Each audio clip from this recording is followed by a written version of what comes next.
Now, Solomon's greatest achievement probably was building the temple. Mm-hmm. What do you make of it? The Now, temple? why- It's very nice. First of all, why hadn't David done it? Well, the story tells us that David wanted to, but God said, no, I'm going to leave it for your son. Yeah. Which is almost certainly is to say David never wanted to. And for perfectly reasonable, I mean, there was no tradition of having a central temple.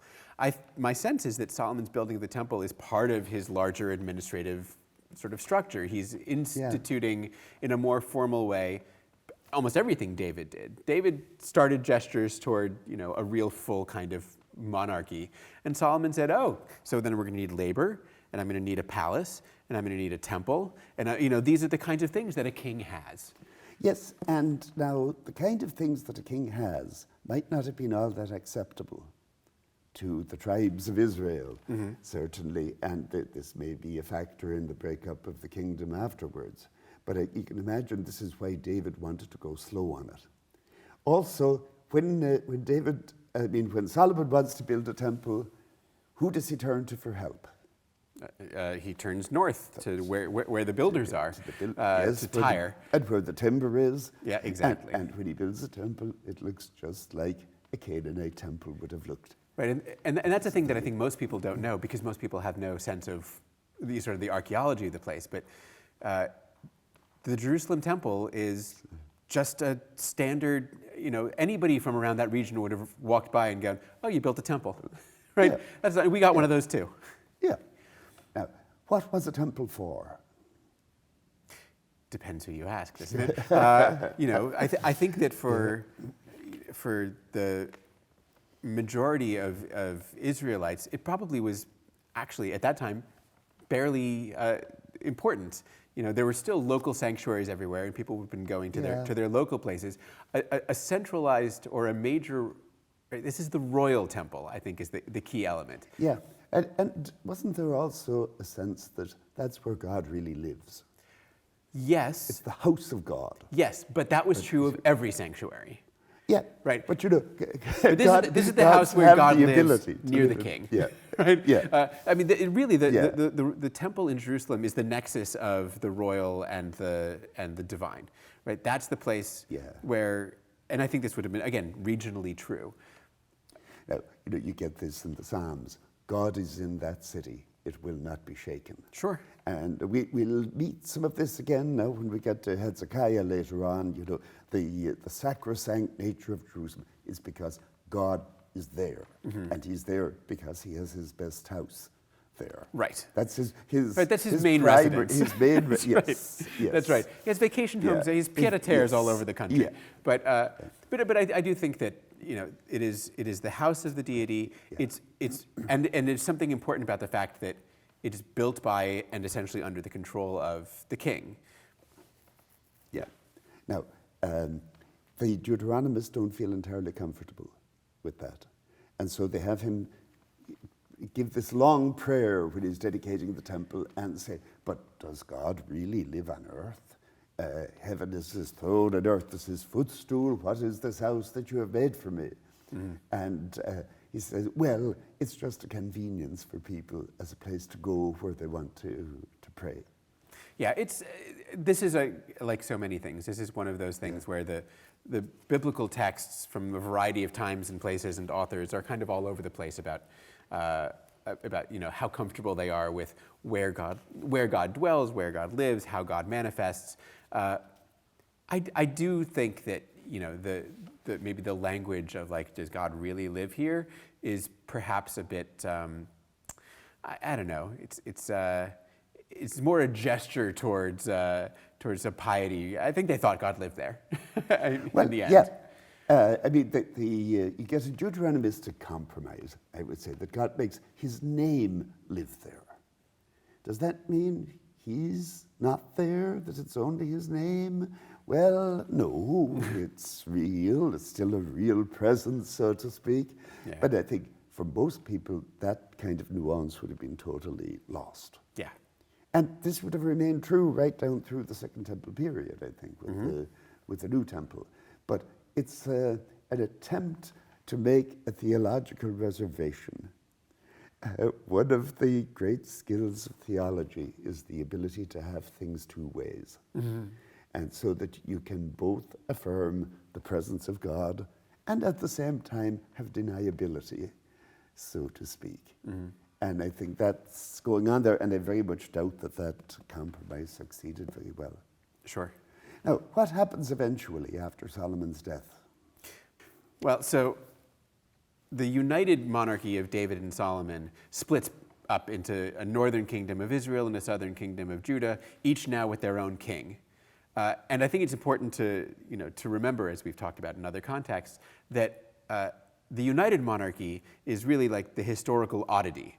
The north and the south being two rather separate, spaces and separate cultures and nations is really like, that's the way it always was before. And this is really it reverting. It's kind of like a Czechoslovakia or Yugoslavia sort of moment where something had been artificially put together, and then in a sort of power vacuum of sorts, it reverts. So that's a major factor in why it reverts. The immediate stimulus to that, I suppose, one of the things that Solomon has done in building his temple is introduce forced labor. Right. Conscription for labor. And this is another example of Solomon basically being like, I want to be a king like all the other kings. Yeah. Right? Everybody does this. Right? Yeah. Where do you think the pyramids came from? Right? Israel is 2,000 years late to the scene for forced labor. Yeah. But when you're not used to, that when the people aren't used to it, they rise up and revolt. So then you have this bright young man, Jeroboam, who is entrusted with great responsibility for a while, and then really gets fed up with Solomon and rebels, and then has to flee to Egypt. Yeah. And then, after Solomon's death, he comes back out of Egypt. And now I wonder if that is a reason why the exodus out of Egypt then becomes so central to what he sets up.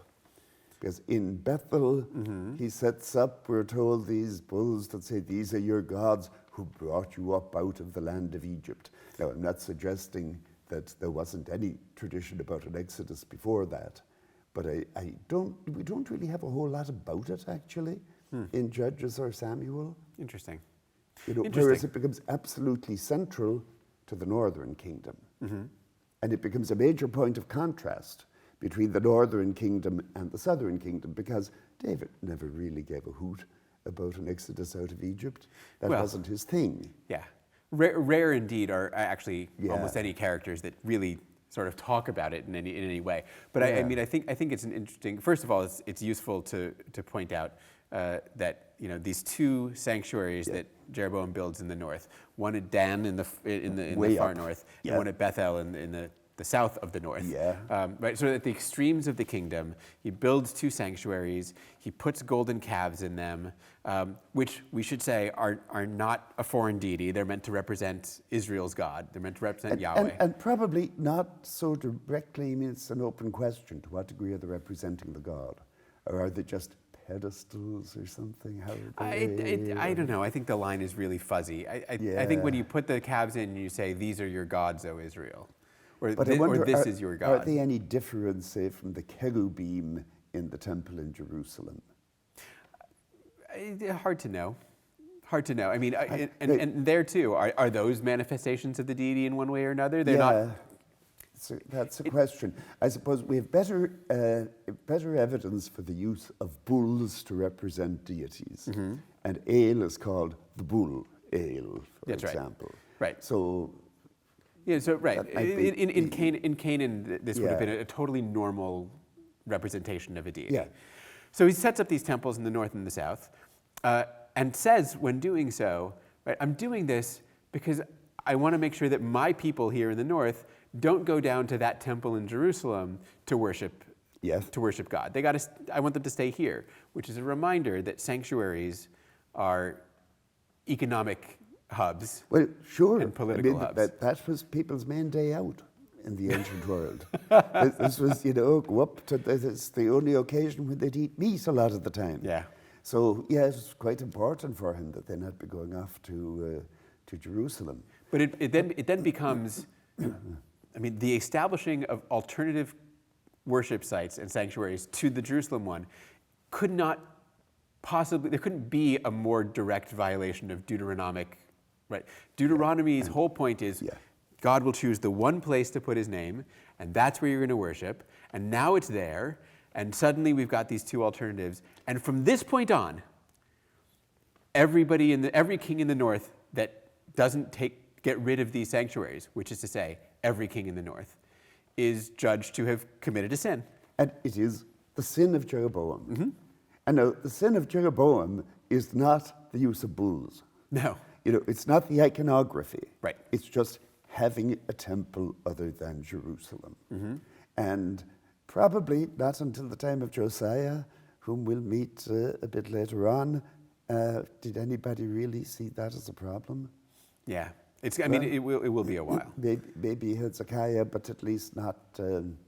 It wasn't such a flagrant violation at the time, or so it would seem. Right. And there is another factor that goes into the split of the kingdoms, and that is Rehoboam kind of blows it. Yeah. He's, you can think of, any sort of contemporary pop culture analogy you want. Yeah. It's like the TV show Succession. It's like Game of Thrones, right? The kid who achieves power and it doesn't really have the temperament to wield it. So, the people say to him, hey, your dad really, worked us pretty hard with this forced labor stuff. And his response is, oh yeah? I'll make it even worse on you. I'll whip you with scorpions. Yeah. And he also comes up with one of the best lines in Scripture. My little finger is thicker than my father's loins. Yeah. Only that doesn't actually work so well in politics. Right. Turns out he may have had a chance to preserve the United Kingdom had he been more lenient. At least that's what the text tells us. Yeah. But maybe historically doubtful. Yeah. I mean, given the pressures, as you say, that the North was really different anyway. Yeah, I think so. But one way or another, the Northern Kingdom breaks off. They don't keep fighting each other all that much. No, over the course of the Book of Kings, there are moments when the North and the South either are fighting or have different sorts of sets of allies. Yeah. But for the most part, they seem to be relatively happy to go back to their own independent ways. Yeah, pretty much. And then, for most of the time, it was the Northern Kingdom was the powerful one. Right. That's the one you get mentioned in Assyrian inscriptions and the like. Right. I mean, we get this dynasty in the north, right? The House of Omri, which has political existence outside of Israel, as you said. It's referred to by in Syrian in Mesopotamian texts and documents. And I think it's interesting because we are sort of attuned to the Southern Kingdom and the Davidic line being the important one. There's been we tend to build that up, right? It's Jerusalem, of course. That's where the power lies. Yeah. It's very clear archaeologically and historiographically that at least for a good while, maybe until even its fall, the north was where the power was. And Omri really seems to be the founder of the dynasty. There were kings before him, but they didn't establish anything. Yeah. And then he also is the one who builds up Samaria. And then after him comes Ahab, who gets a terrible reputation in the Bible. Yeah. Which, given he's a northern king, may simply speak to the fact that he was a relatively successful northern king with a rather long reign. And there's one other thing that really irritates the Deuteronomistic historian. Jezebel? And that is exactly that it wasn't enough for him to walk in the ways of Jeroboam. He went and married Jezebel. I mean, who is castigated for being a foreign wife, who, in all the same way that Solomon's wives, brought him towards foreign worship. So too Jezebel seems to do the same for Ahab. But Jezebel is a character. She's a person with power. Jezebel is like everything that you would want in like a powerful, strong female lead character. Yeah. Except that the Bible turns her into like a complete villain. Yeah, And she's one of the biblical characters, you know, whose name still has symbolic significance. That people can be a Jezebel Yeah. to this day. We'll meet her again in the next session, where she has one of the great exit scenes in all of ancient literature, I suppose. Let's pause there, I think, for a minute.